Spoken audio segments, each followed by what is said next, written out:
नमस्कार दोस्तों, वीएनकेटी study portal के यूट्यूब चैनल में आपका स्वागत है।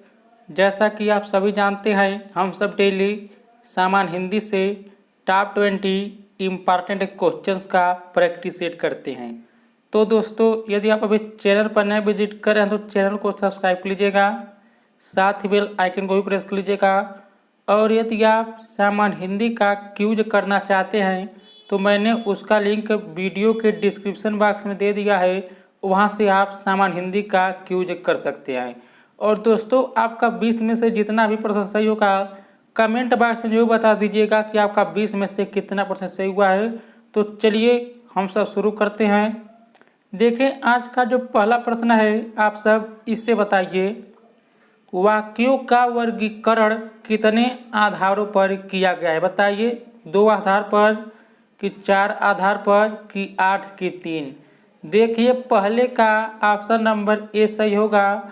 वाक्यों का वर्गीकरण देखिए 2 आधार पर किया गया है, तो पहले का ऑप्शन नंबर ए जो होगा सही होगा। देखिए दोस्तों, हम सब जितना प्रश्न पढ़ेंगे यह सभी UP triple S junior assistant 2017 में सही पूछा गया प्रश्न है, इसलिए आप इन सभी प्रश्नों को ध्यान से पढ़िए। अगला प्रश्न आपसे बताइए, दूसरा प्रश्न है, वे वाक्य सरल वाक्य कहलाते हैं जिनमें बताइए एक से अधिक प्रधान उपवाक्य हो, कि एक साधारण और दूसरा आश्रित उपवाक्य हो, कि एक ही उद्देश्य और एक ही विधेय हो, कि आश्रित उपवाक्य समुच्चयबोधक अवयव से जुड़े हों। बताइए कौन सा विकल्प सही होगा? तो देखिए, इस प्रश्न का ऑप्शन नंबर जो होगा आपका सी सही होगा। तो देखिए, वे वाक्य सरल वाक्य कहलाते हैं जिनमें एक ही उद्देश्य और एक ही विधेय होते हैं। तो देखिए, इस प्रश्न का ऑप्शन नंबर सी जो होगा सही होगा। अगला प्रश्न हम सब देखते हैं, आप सब इससे बताइए। अगला प्रश्न है, प्रत्येक वर्ग का दूसरा और चौथा वर्ण क्या कहलाता है? बताइए, महाप्राण व्यंजन कहलाता है, कि अल्प प्राण व्यंजन कहलाता है, कि उत्क्षिप्त व्यंजन कहलाता है, कि अनुनासिक व्यंजन कहलाता है? तो देखिए, तीसरे का ऑप्शन नंबर ए सही होगा। तो देखिए, प्रत्येक वर्ग का दूसरा और चौथा वर्ण देखिए महाप्राण व्यंजन कहलाता है, तो इस प्रश्न का ऑप्शन नंबर ए जो होगा सही होगा। दोस्तों, यदि आपको यह वीडियो अच्छा लग रहा है तो वीडियो को लाइक जरूर कर दीजिएगा, साथ ही चैनल को भी सब्सक्राइब कर लीजिएगा यदि आप डेली सामान्य हिंदी का प्रैक्टिस सेट करना चाहते हैं तो। अगला प्रश्न आपसे बताइए उच्चारण की दृष्टि से संबल ध्वनि का कौन सा वर्गीकरण है? बताइए, संपृक्त ध्वनि है, कि युग्मक ध्वनि है, कि संयुक्त ध्वनि है, कि द्वितीय ध्वनि? बताइए। तो देखिए, इस प्रश्न का ऑप्शन नंबर जो होगा ए सही होगा। तो देखिए, उच्चारण की दृष्टि से संबल जो है ध्वनि का संपृक्त ध्वनि का यह वर्गीकरण है, तो इस प्रश्न का ऑप्शन नंबर ए जो होगा सही होगा।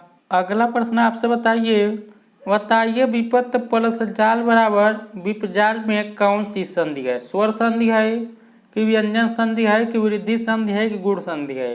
देखिए, इस प्रश्न का ऑप्शन नंबर देखिए बी सही होगा। तो विपत्त प्लस जाल बराबर विपजाल में जो है व्यंजन संधि का प्रयोग हुआ है, तो इस प्रश्न का ऑप्शन नंबर बी जो होगा सही होगा। अगला प्रश्न आपसे बताइए दुरात्मा में कौन सा उपसर्ग है? देखिए दोस्तों, उपसर्ग उसे कहा जाता है जो शब्द या शब्दांश के पहले प्रयोग किया जाता है। तो बताइए, दुरात्मा में कौन सा उपसर्ग होगा? दूर होगा, कि दूरा होगा, कि दूर होगा, कि दुस होगा? तो देखिए, इस प्रश्न का ऑप्शन नंबर सी सही होगा। तो दुरात्मा में देखिए दूर उपसर्ग का प्रयोग हुआ है, तो इस प्रश्न का ऑप्शन नंबर सी जो होगा सही होगा। यहाँ पर देखिए, इसका आंसर ऑलरेडी दे दिया था, तो देखिए इस प्रश्न का ऑप्शन नंबर सी जो होगा सही होगा। अगला प्रश्न आपसे बताइए, निम्नलिखित में से किस वाक्य में परिमाणवाचक क्रिया विशेषण है? बताइए। ऑप्शन नंबर ए दिया है, इस बार बारिश में बहुत ओले पड़े। बी दिया है, यह लड़की सुंदर है। सी दिया है, मैदान हरा भरा है। डी दिया है, तुम अच्छे खिलाड़ी हो। तो बताइए किस वाक्य में परिमाणवाचक क्रिया विशेषण का प्रयोग हुआ है? तो देखिए, इस प्रश्न का ऑप्शन नंबर ए सही होगा। तो देखिए, ऑप्शन नंबर ए जो दिया है, इस बार बारिश में बहुत ओले पड़े, इस वाक्य में परिमाणवाचक क्रिया विशेषण का प्रयोग हुआ है, तो तो इस प्रश्न का ऑप्शन नंबर ए जो होगा सही होगा। अगला प्रश्न आपसे बताइए, अगला प्रश्न है बताइए मनोभावों को प्रकट करने वाले वे अविकारी शब्द जिनका वाक्य से कोई संबंध नहीं रहता कहलाते हैं। बताइए विकल्प बोधक अव्यय कहलाते हैं कि समुच्चय बोधक अव्यय कहलाते हैं कि विस्मयादि बोधक अव्यय कहलाते हैं कि अनुबद्ध बोधक अव्यय कहलाते हैं। बताइए कौन सा विकल्प सही होगा। तो देखिए इस प्रश्न का ऑप्शन नंबर सी सही होगा। तो मनोभावों को प्रकट करने वाले वे अविकारी शब्द जिनका वाक्य से कोई संबंध नहीं रहता विस्मयादिबोधक अव्यय कहलाते हैं। तो देखिए इस प्रश्न का ऑप्शन नंबर सी जो होगा सही होगा। अगला प्रश्न आपसे बताइए वे भ्रष्टाचार के प्रबल विरोधी थे वाक्य सर्वनाम का कौन सा प्रकार है। बताइए संबंधवाचक सर्वनाम है कि निश्चयवाचक का है कि निजवाचक का है कि पुरुषवाचक का है। तो देखिए वे भ्रष्टाचार के प्रबल विरोधी थे। देखिए यह जो है पुरुषवाचक सर्वनाम का प्रकार है। तो देखिए इस प्रश्न का ऑप्शन नंबर डी जो होगा सही होगा, इसे आप याद रखिएगा। अगला प्रश्न आपसे बताइए, अगला प्रश्न है नलिनी कैरव चंद्रप्रिया किसके पर्यायवाची शब्द है। बताइए कौमुदी के कि सौदामिनी के कि कुमुदनी के कि कुमुदक कला के। तो देखिए इस प्रश्न का ऑप्शन नंबर सी सही होगा। नलिनी कैरव चंद्रप्रिया देखिए यह सभी कुमुदनी के पर्यायवाची हैं। तो इस प्रश्न का ऑप्शन नंबर सी जो होगा सही होगा। अगला प्रश्न आपसे बताइए शब्द युग्म यदा कदा के सही अर्थ युग्म का चयन कीजिए। बताइए यदा कदा का सही अर्थ क्या होता है। जब तक होता है कि कब तब होता है कि जब कब होता है कि कब जब होता है। तो देखिए इस प्रश्न का ऑप्शन नंबर सी सही होगा। यहाँ पर देखिए शब्द युग्म जो दिया है यदा कदा का जो सही अर्थ होगा वह जो होगा आपका जब कब होगा। तो इस प्रश्न का ऑप्शन नंबर सी जो होगा सही होगा। अगला प्रश्न आपसे बताइए नियत और नियत शब्द युग्म के सही अर्थभेद का चयन कीजिए।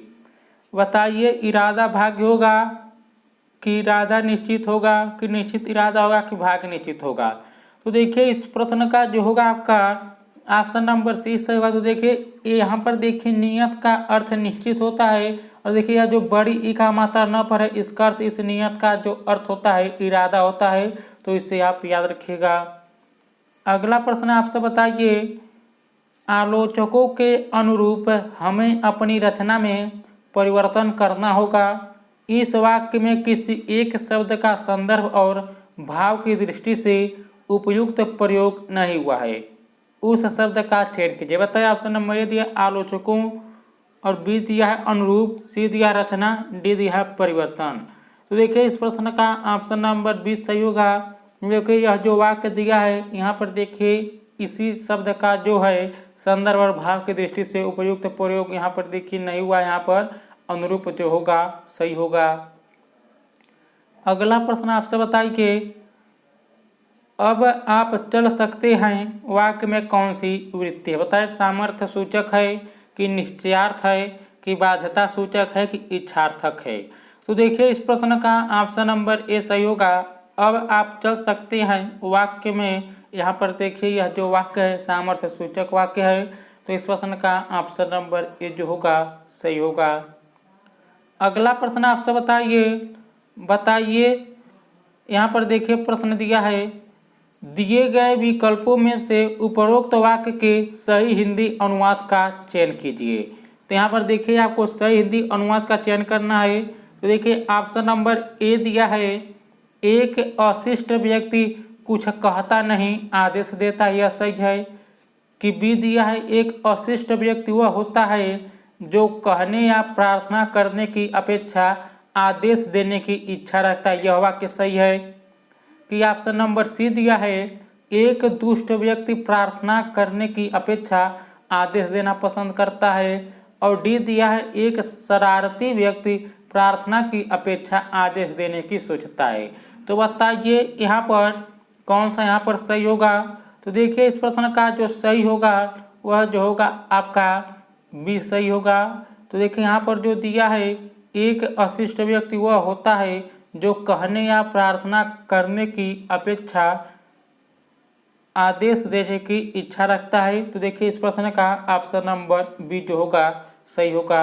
अगला प्रश्न हम सब देखते हैं, आप सब इसे बताइए बुंदेली का क्षेत्र है, बुंदेली का क्षेत्र कौन कौन है। ऑप्शन नंबर ए दिया है पानीपत, सोनीपत, कुरुक्षेत्र है कि बी दिया है झांसी, जालौन, दतिया है कि सी दिया है आगरा, मथुरा, भरतपुर है कि डी दिया है जयपुर, अजमेर, जोधपुर। बताइए बुंदेली का क्षेत्र कौन कौन है।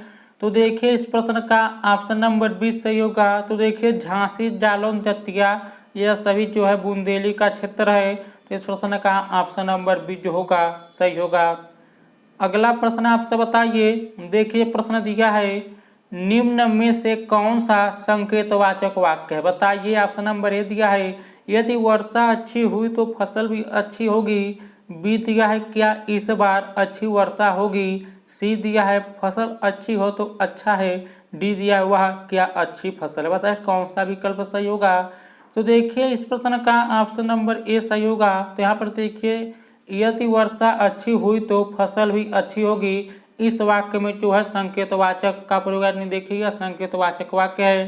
तो इस प्रश्न का ऑप्शन नंबर ए जो होगा सही होगा, इसे आप याद रखिएगा। तो इस प्रश्न का ऑप्शन नंबर ए जो होगा सही होगा। अगला प्रश्न आपसे बताइए हिंदी का प्रथम समाचार पत्र 1826 ईस्वी में कहाँ से प्रकाशित हुआ था।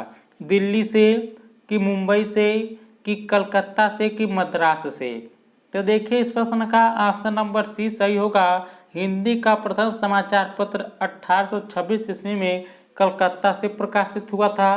तो देखिए इस प्रश्न का ऑप्शन नंबर सी जो होगा सही होगा। अगला प्रश्न बताइए आप सब, प्रश्न दिखा है आपका भविष्य उज्जवल हो अर्थ की दृष्टि से वाक्य भेद बताइए। प्रश्नवाचक है कि निषेधवाचक है कि इच्छावाचक है कि आज्ञावाचक है, बताइए।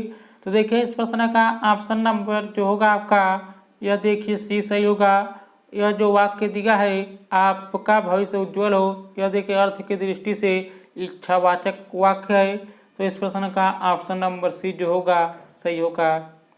अगला प्रश्न आपसे बताइए, अगला प्रश्न है यहाँ पर देखिए निम्न में कौन सा वाक्य कर्तृवाची है, आपको बताना है। ऑप्शन नंबर देखिए ये दिया है अध्यापक द्वारा विद्यार्थियों को पाठ पढ़ाया गया है कि बी दिया है अध्यापक ने विद्यार्थियों को पाठ पढ़ाया है कि सी दिया है अध्यापक ने विद्यार्थी को पाठ पढ़ाया है कि डी दिया है अध्यापक द्वारा विद्यार्थी से पाठ पढ़ाया गया है। तो देखिए इस प्रश्न का जो होगा आपका ऑप्शन नंबर बी सही होगा। तो यहाँ पर देखिए कर्तृवाच्य जो है यह है अध्यापक ने विद्यार्थियों को पाठ पढ़ाया। तो इस प्रश्न का ऑप्शन नंबर बी जो होगा सही होगा, यहाँ पर आप ध्यान दीजिएगा। तो दोस्तों आज का यह आखिरी प्रश्न था। यदि आपको यह वीडियो अच्छा लगा है तो वीडियो को लाइक जरूर कर दीजिएगा, और यदि आप डेली सामान्य हिंदी का प्रैक्टिस सेट करना चाहते हैं तो चैनल को सब्सक्राइब जरूर कर लीजिएगा। तो इस वीडियो में इतना ही दोस्तों, नमस्कार।